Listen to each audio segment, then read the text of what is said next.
I've said two big things I think that related in this space. One was just invent the term creative industries, which just meant politically it had traction across other government departments. It's flawed in all the ways we said and so on. But the second was free museums. Yeah.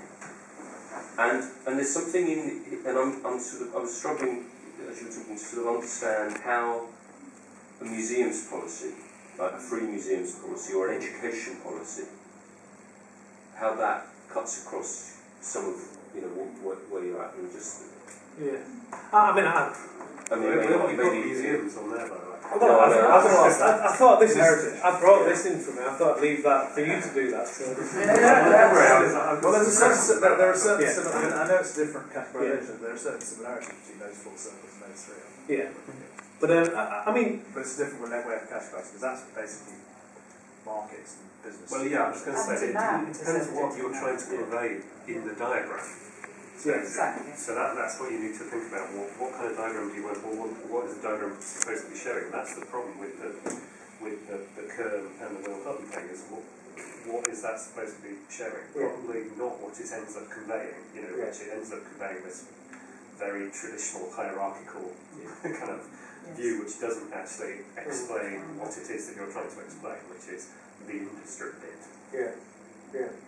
No, that's true. I mean, museums, people call them infrastructure, don't they? But it's also education. But I mean, there's no way in which they're not part of the structure of that industry, or that industry in the sense of a designated set of vaguely related economic activity. I always think of Bob Dylan in the Chronicles. It's an amazing bit where he says he spent all his time up in, I can't remember, looking through one of the big libraries there, looking through Civil War tracts and songs, and it's where a lot of his early thought was picked up from that. Well, it's what do we call that? R&D infrastructuralism. But it's part of the culture of a big city. That's why big cities do it. In some ways, obviously people on the internet make use of it. Yeah. But yeah, I mean, I like the thing about fiction. Obviously, in fact, one of the things I've been doing is looking at where that aesthetics comes, and it comes at the same time as science, but also, of course, in political economy. And a lot of the things he's trying to deal with come out of the they're all. I was quite amazed that they're all talking to each other. Shaftesbury and Smith.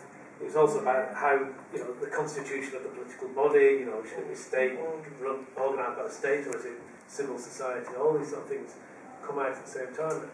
And was it the Enlightenment? Was it post-Enlightenment?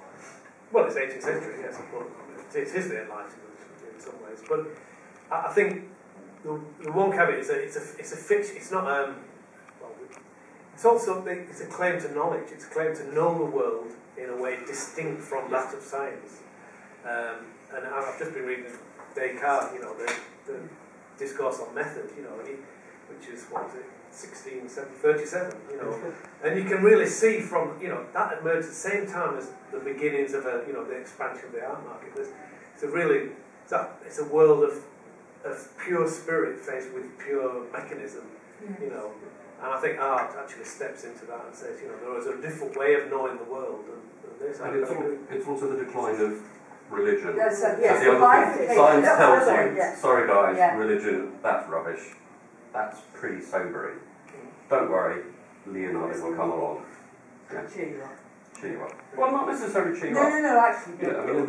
Allow you to live a life. Yeah. I think that there is a sense in which we cannot live without art. Yeah. But there's been a lot of debate about how aesthetics might have taken a wrong turn through rejecting, because it did set itself against science in some ways. But if you look at it as a form of knowledge, a particular way of knowing the material world that basically doesn't subsume it under universal categories, which is to reduce it to one level. There's lots of work now beginning. What is its status as knowledge? And it's the sort of more interesting bit of the science art crossover. What do these two different forms of understanding what might they do? And I think there's productive coming back together going on there as well. Terry Eccles was very good on this. Oh, is it? Yeah, very good on this. There's a great bit where he talks about, well, he's partly in stuff about religion, because it comes back to some of the kind of more literal,